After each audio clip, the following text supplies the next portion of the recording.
বর্তমান সময়ে সব থেকে বড় ফিতনা হচ্ছে জালসা।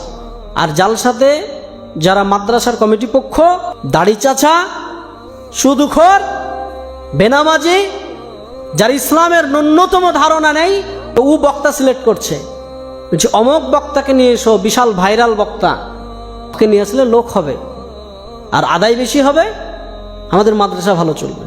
তোমাকে মাদ্রাসার ঠিকা কে নিতে বলেছে? আল্লাহ বলেছে। আজকে মাদ্রাসাগুলোকে ভিক্ষার জায়গা। কোন শিক্ষিত সমাজ, মাস্টার, ডাক্তার, ইঞ্জিনিয়ার, প্রফেসর বা যাদের একটু জ্ঞান আছে, তারা মাদ্রাসাকে ভালো চোখে দেখে না। কেন? আরে এই বেটাকে যদি এখানে ভর্তি করে দুদিন পর চাইতে যাবে, বেটা তুমি ভিক্ষা চাওয়া শিখাও। মাদ্রাসাতে এই যে জালসা সিজন, এখন ছোট ছোট বাচ্চাগুলোকে 1 মাস আগে থেকে তো ক্লাস নাই, বাড়ি বাড়ি চাল চাইতে পাঠাচ্ছে, যাও জালসা হবে, খানা হবে। তাই ছোট ছোট বাচ্চাদেরকে যাও বাড়ি বাড়ি চাল চেয়ে নিয়ে এসো। ওই মাদ্রাসার আন্ডারে যতগুলো পাড়া আছে, বাড়ি আছে, সব বাড়ি থেকে চাল চেয়ে নিয়ে আসে মাদ্রাসার তালবিলিমরা। এবার শিক্ষিত সমাজ কোন নজরে দেখবে? আমি তো চাইবো না যে আমার বেটা ওই বাড়ি বাড়ি চেয়ে বেটাকে আমি চাইবো নাকি? আমি তো জীবনে চাইবো না। আল্লাহ রসুল বলছেন উত্তম হাত যেটা দিল এটা হচ্ছে উত্তম, আর যেটা নিল এটা হচ্ছে অনুত্তম। আরে মুসলমানরা তো দেয়,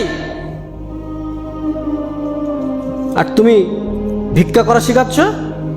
এত বড় বড় কলেজ, ইউনিভার্সিটি চলছে পাবলিক, কাউকে দেখেছেন যে উন্নতিকল্পে জালসা করেছে? কেউ করেছে? আপনি বলেন যে আমরা চালাতে পারছি না, তোমরা ভিক্ষা দাও, বলেছে? ইসলামকে ধ্বংস করে ফেলেছে এক শ্রেণীর আলেম, এক শ্রেণীর সমাজ। মাদ্রাসা মানেই ভিক্ষা করতে হবে। তোমার বেটা পড়বে, তোমাকে পয়সা দিয়ে তোমাকে পড়াতে হবে। আর একটা টেন্ডেন্সি যে মাদ্রাসায় পড়ালে হয়তো কিছু টাকা পয়সা লাগে না, মানুষের ভিক্ষা দিয়ে চলে। এই টেন্ডেন্সি আপনাকে উড়াতে হবে। তোমার সন্তান মাদ্রাসায় পড়বে, তোমাকে টাকা দিয়ে পড়াতে হবে। যে তোমার সন্তান তোমাকে খরচ করে, তুমি ভিক্ষা করে তোমার সন্তানকে পড়াও। তোমার সন্তানের জন্য মাদ্রাসার কমিটি আর মাদ্রাসার আলেমরা কেন চেক নিয়ে বেড়াবে? দাও, একটা দোকানে গেছে, মৌলভী সাহেব চেক নিয়ে বলছে আমাদের মাদ্রাসাতে দেন। তো ওই দোকানদার বলছে ওইখানে বসেন, ওইখানে বসেন, দিছি। 1 ঘন্টা বসার পরে দিছে 10 টাকা 20 টাকা চেক কেটে দিছে। লজ্জা লাগে না? ভিক্ষা চাইতে গেছো, কার জন্য ভিক্ষা চাইতে গেছো? আজকে সারা বিশ্বে মুসলমানদের অবস্থা আপনি দেখেন। মসজিদের উন্নতি কল্পে জালসা। কে তোমাকে মসজিদ উন্নতি করতে বলেছে? মার্বেল পাথর কে বসাতে বলেছে? আল্লাহ বলেছে?